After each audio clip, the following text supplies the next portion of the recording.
Free audio post-production by alphonic.com. The following podcast is a deep, shallow dive production. And you're going to love it. Okay, let's go. Hey, what's up, everybody? Happy Friday. Hey, sorry again for getting this out a little bit later. I had somebody ask me, they're like, why do you sometimes get things out a little bit later? And I said, well, for example, today being Friday, October 17th, and this is getting released at maybe 9 a.m. Pacific Standard Time, so like 12 noon Eastern Time.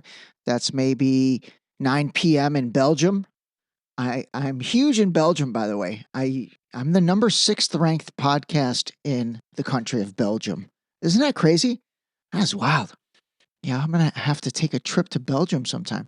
Anyway, the reason being is obviously you would have to do this and record it and edit it and get everything done the day before, which would have been yesterday, Thursday. And I just did not get the time. And then somebody else asked me, they're like, how long does all this take? So I thought I'd share that with you. So let's say we do a 30-minute episode today. That 30-minute episode, which by the way, oh my God, I'm still doing these audio only. I just can't get myself to commit the time to doing the video yet. But that 30-minute episode to record probably only takes me about maybe 40 minutes, 45 minutes to record.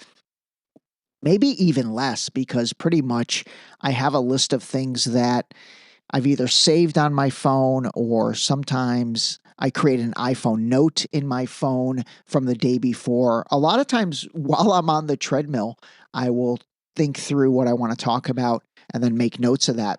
And so the actual recording process, obviously, if I'm talking for a total of 30 minutes, that might really only take 35, 40 minutes. That's pretty efficient. And then from there, you have to render the audio file. I do use that Alphonic software, who you hear at the beginning of the podcast as one of the sponsors. I use their system to adjust all the sound levels. So all the engineering gets done through their software at alphonic.com. They're actually really great. Incredible company. And more importantly, incredible software. It really does a nice job of leveling out the highs and lows. If I did not use that software, not that it would sound terrible, because I do use a good microphone and obviously, have all the levels adjusted properly. But what happens is that there might be highs and lows. So especially if you're listening through AirPods or some type of headset, all of the sudden, and a lot of times this is more with the clips I play versus necessarily me talking. But if that clip had a super high level audio, that might all of a sudden blare in your ear.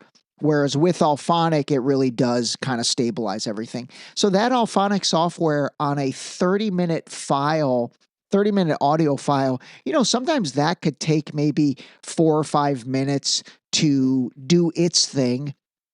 And then it delivers me a WAV file or an MP3 file, and then I download that. And then from there, I have to upload it to the Spotify for Creators platform, which is whom I use as a hosting agent. Actually, this is funny. This is turning into a little podcast 101. But you know what? I have had a few people recently ask me about it, so maybe this is interesting. So anyway, from there, I upload that downloaded WAV file, so a .wav file, because that's like the highest quality in terms of the sound. So I upload that to Spotify for Creators, and then I have to build out, the episode. And really that involves a title, a description, and then also an image, cover art. They call it cover art. So with my episodes, for those of you that listen in the car or somewhere, chances are, and if you're listening through your Apple CarPlay or any system like that, that cover art for each of my episodes should come up on your screen. And in that cover art, I try to list the top 7 things that I talk about in each episode. Now, a lot of people don't even adjust the cover art. And then a lot of people, like with Joe Rogan, his cover art is pretty simple. It'll be like episode number 2927, and it's just an image of who his guest is. But with my cover art, I do list out the things that I talk about in the episode. And so basically, yeah, I have to build out the episode title, the episode description, and then the cover art. And then last thing on that is I use ChatGPT in order to create the episode description and even give me the title. And then for the cover art, I build that in Canva.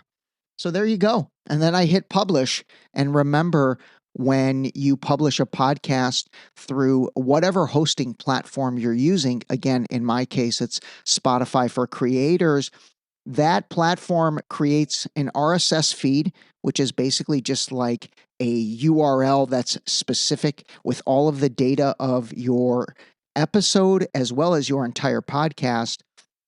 And then that RSS feed is basically attached to all the other platforms. So when I upload this in my host, Spotify for Creators, I do not have to upload it into Apple Podcasts, iHeart, Pandora, YouTube Music, all that. All of those connections have already been set up, and so it does it automatically. So again, all I do is upload one place, and then it basically delivers that everywhere. So anyway, there you go. There's a little podcast 101. All right, let's get into some clips. I want to play some things that are interesting. The first one is Gavin Newsom. This was a really odd interview that he did on, I don't even know what podcast it was, but the question came up about AIPAC. And again, AIPAC is kind of all over the news, and that is the American Israeli, what's the PAC stand for? Hold on. The American Israel Public Affairs Committee. And again, that's the pro-Israel lobbying organization of the United States. So, they definitely are in the news quite a bit these days. So Gavin gets asked about that, and listen to his answer. It's pretty interesting. Interesting. You're like the first to bring up APAC in years, which is interesting. I will not vote for a candidate that takes $1 from APAC. It's interesting. I mean, it's interesting. I haven't thought about APAC. And it's interesting. You're like the first to bring up APAC in years, which is interesting. Why did I say that? Not relevant to my day-to-day life. Okay. Which is just interesting. Listen. It's interesting you say that. JPAC perhaps more, but APAC less and less. Okay. Fair enough. Which is just interesting. What's interesting about it? That it's just interesting as you bring up AIPAC that it hasn't been part of, I'm just reflecting quite openly and honestly, hasn't been part of the day-to-day. Yeah. The only reason why I ask is because with that, what I'm talking about is lobbying in and of itself. I mean, how hilarious is that? The dude said interesting, like, I think I counted 8 times or 9 times in the course of that 1 minute. It's interesting. And it's interesting. You're like the first to bring up APAC in years, which is interesting. Which is interesting. All right, that was weird. Somebody, that Kim Iverson gal that I played on the podcast the other day, she's like, Gavin Newsom strokes out and uses the word interesting 27 times in 1 minute. So anyway, that was interesting. All right, let's see what else. Oh, you know what? Let's stick on this theme for a minute. There's a gal named Jennifer Welch, and I think her podcast is called, what is her podcast called? Great title. It's called I've Had It Podcast. And so give a listen. So here's Cory Booker, the Democratic senator. I guess today we'll pick on Democrats. We've been picking on Republicans in the Trump administration quite a bit recently, but today let's pick on Democrats. So, okay, so here's her having Cory Booker on. And again, man, I love that people are calling these politicians out now, honestly, and you've got to call both sides out. The more everybody can call both sides out, honestly, I think we can get closer to, a level of transparency that needs to happen in this world, really, and especially in the United States. So let's give a listen to this interview with Cory Booker. And she brings up AIPAC again and a lot of other things. So give it a listen. I'm one of a handful of people that don't take corporate PAC money. What about AIPAC money? You take AIPAC money, don't you? A minuscule percentage of my resources come from. I read it's like 800,000. Yeah, but that's a lifetime number. When you did your 25-hour speech, I was like, go, Cory. I love this. That is amazing. And then there's a photo shoot with you with Benjamin Netanyahu. And I was just like, what in the actual like, how can he do that? It was heartbreaking. I felt betrayed. I felt like it diminished your 25 hours. That's how it felt to me. Cory Booker is another guy that's just a pure politician. And honestly, he does not really care about the people. I've said this before, and I'm going to say it again. Guys like Cory Booker are no different than Ted Cruz and Lindsey Graham, and they are the quintessential uniparty guys, and they just wear, you know, a different outer shell, but if you get to their core shell, they're the same person. Cory Booker is Ted Cruz. They just yell about different things. So in this, she's asking him, she's like, why did you take a picture with Benjamin Netanyahu? Isn't he a war criminal? And then I think she asks him, and just listen to how he deflects. Do you think he's a war criminal, Benjamin Netanyahu? Do you think he's a war criminal? Again, these are questions that a lot of people think are the important litmus tests that are loaded and hot. My urgency is to be an effective leader in bringing an end to this crisis. And I get these questions all the time that, to me, undermine my urgency. I think the thing that Democrats get so frustrated with, where we are right now, where you see like the Zoran Mamdanis and the Graham Plattners rise up, because they can go on podcasts and you can say, do you think Benjamin Netanyahu is a war criminal? And they just say, yes. And that's the end of it. It's not all of the rhetoric answering. It's like what happens to Democratic politicians, they go through this like prism, and then we can't ever get like the answer to yes or no conversations. Much. Thank you. Bye. Bye-bye. Okay, here's my thing. Okay. They just cannot criticize Israel. There's really something to that. I mean, it's kind of wild when you're in it. So that lady, Jennifer Welch, along with another gal, what is her name? Angie Sullivan. So again, they have this podcast, I've Had It podcast, and they're both Democrats or liberals for sure. And so, you know, I do applaud them for bringing someone like Cory Booker on and really pushing him, really pushing him to answer the tough questions. And you know, we need more of that. We absolutely need more of that. So anyway, I thought that was a good take. Another AIPAC thing. So there you go. There you go. All the people that have been busting my chops saying that I've been really hard on Republicans lately. Well, there you have it. There's two Democrats, Gavin Newsom and Cory Booker. Okay, let's see what else I want to talk about. You know what? I am going to give Jennifer Welch a daily double today. So here's another interview she did with a guy named Jeff Duncan, and I think he's running for governor, or maybe is a governor. I don't even know. I've never heard of this guy. But give a listen here. She kind of reads him the riot act, or actually not even reads him the riot act, but holds him accountable. So listen to Jennifer Welch interviewing Jeff Duncan. Will you take AIPAC money, or have you taken AIPAC money? I'm not certain if I've taken it or not. I've been in office 10 years. It doesn't jump out at me as I'm taking it. But I think the most important part will you for this race? I wish you could see the video because it's even better. This guy's so full of shit.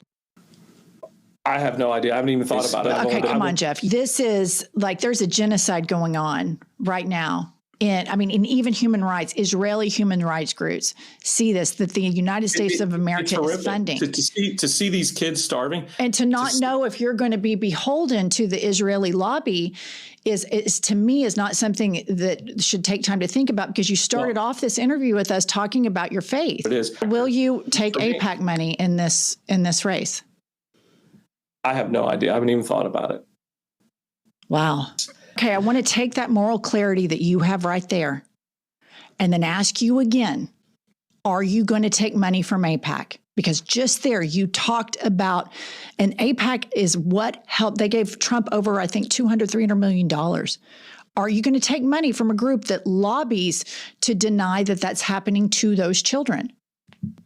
I'm not going to give you the shallow answer of saying yes or no, because if you can have moral clarity to talk about the starvation, the famine, and the genocide, then it's a very easy jump to then just say across the board. You wouldn't believe how popular you'd be, Jeff. You just wouldn't believe how popular it would be if you said, I am not taking money from AIPAC. We'll certainly continue to look at it. But I hope that you do. Jeff, I wish you the best of luck. I hope that you can report back to us sometime soon that you've thought about these AIPAC donations and that you will not accept them and partner with them in this, because I think that you will have so much more credibility. And how uncomfortable did I make you? I was kind of all in. I wish that people would have more rigorously done this with our politicians and called him out more directly. I mean, I think I'm teeing him up for what's about to happen. She's really great. I thought that was really great. And honestly, I thought that was totally fair, everything she said. And, obviously the way he backtracked so much, he knows the answers to that. And he's absolutely going to continue to take AIPAC money, and he's taking it. So anyway, I'll have to look that up and see if anything came of that. Okay, let's see, what else do we want to talk about? Oh, you know what? I want to play you guys this clip. This kind of talks about a little bit of what Brandon and I talked about on the episode from Wednesday. Man, oh God, it's so hard to pronounce that guy's last name. Man, there's just too many vowels in that last name. I can't even pronounce it. Anyway, my man Brandon in the episode on Wednesday, that was really a fun conversation and touched on a lot of different things. If you didn't get a chance to listen, maybe give it a listen over the weekend. But we talked about TikTok and it being, really the tool that opened up Pandora's box with everything. And it was because of Gaza, but then that led to JFK, 9/11, so many things, the USS Liberty. So listen to this. And again, I think TikTok is going to get neutralized. I really do, at least to that kind of content, the content that maybe a certain group doesn't want to have out there. I think now, if the acquisition goes through, which I'm pretty sure it is going through with the group headed up by Larry Ellison and then moving it to Oracle, I think it is going to be neutralized with kind of, really it comes down to anti-Israeli content. That's what they're trying to censor. So give this a listen. TikTok has been one of the most important disseminators of essentially the pro-Palestinian perspective in the United States. There are plausible arguments to be made that TikTok has driven the major opinion realignment among younger Americans, who are the ones most likely to use it. And so I certainly understand why Netanyahu and his supporters in the United States might see this as an opportunity to change TikTok's algorithm to, let's say, favor more pro-Israel propaganda. It doesn't even have to be, pro-Israel content in order for it to be beneficial to what Israel says is its geostrategic goal. I did a piece at DropSite where we obtained kind of internal survey and focus group data that the Israeli Ministry of Foreign Affairs had paid for, trying to figure out how they could turn Israel's image around. And their conclusion was, when we are compared to basically anything else, people don't like us. But if people compare us to Iran or Hamas specifically, they prefer us to those two. And also, they believe, particularly in Europe, that there are too many Muslims running around. So what they need to do is get people angrier at Muslims. And now you will have TikTok, CBS News, with the ability to go out and just highlight every crime committed by anybody who even looks like a Muslim anywhere in the world. Oh, you know what? That's super interesting. And by the way, so again, TikTok's getting acquired by Oracle, which is Larry Ellison. And then CBS News and Paramount was bought by his son, David Ellison. So if you didn't know that, the Ellison family, between father and son, is going to control a huge piece of the United States media in terms of TikTok and CBS and Paramount. Wow, I wonder what they're going to do with South Park, because man, South Park is hilarious. Those guys go in so hard on everything. It's so funny. Okay, anyway, I do think he also brought up a good point. In terms of the abundance of Muslim immigrants in Europe, I really need to try to find a guest to speak about that or talk about that a little more, because obviously that definitely is something. And I'm not necessarily going to call it a problem yet because I don't know enough about the situation to understand if it's a problem, but there definitely is a lot of news about that. And so what that person was talking about, think about this, think about a 9/11 type event happening in Europe, which again is being said to be overrun by Muslims now. A 9/11 type event happens somewhere in Europe, maybe in London, something crazy. And, here we go again. And it feeds into this entire cycle. And especially now when you've got TikTok and CBS, among other news entities in the United States in the mainstream, being controlled in one direction, who knows, man? Who knows what could happen? So anyway, put that in, I don't know, not your bingo card. I hope it doesn't happen, but more on that later. We'll have to dive into that more. And again, that feeds right into the two big, battles that I think we're going to see. And that is more left versus right, more people that are talking about the left and the right. God, I kind of cringe anytime I hear anybody mention those two things anymore. And then the second one, which honestly is probably even bigger than that, is, the whole divide between Christianity and Islam and between Muslims and Christians. So anyway, all right, there's that. We're at 21 minutes. Let me see if there's anything else fun I want to give you guys as you go into your lovely weekend. You know what? This is a good 1-minute clip from Tucker Carlson. And he finally did release his series on 9/11. I haven't watched all of it yet. I watched the first episode and it definitely was good. But, give this a listen. And again, it keys on Building 7.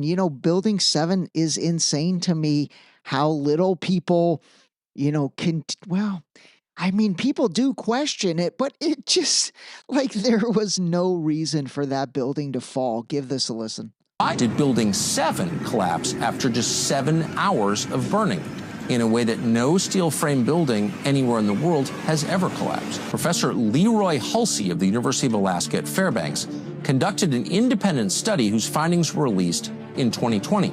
Professor Hulsey found that office fires of the kind in Building 7 on 9/11 could not have produced sufficient thermal expansion to cause the crucial girder to fail. It's impossible, he found. One group of scientists did collect and test 4 samples of dust and debris collected by a Manhattan resident about 10 minutes after the collapse of the Second World Trade Center tower. In those samples, the scientists found distinctive red-gray chips full of highly energetic and thermitic material. In other words, they found traces of explosive compounds. All right. I'll have to watch that entire series. I don't know if it's behind a paywall on tuckercarlson.com or if he does that and then puts it out on YouTube, but I'll take a look over the weekend and I'll let you guys know. All right, that's it, everybody. 22 minutes. Have a great weekend. Get out there, get some steps in, watch some college football, watch some pro football, keep calling a spade, call your parents, and let me know any additional feedback.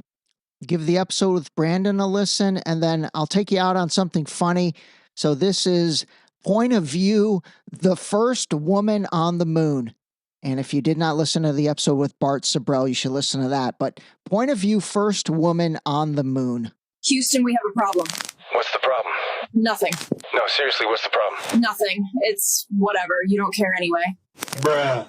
That was a great way to end it. This episode was brought to you by Zipix nicotine toothpicks.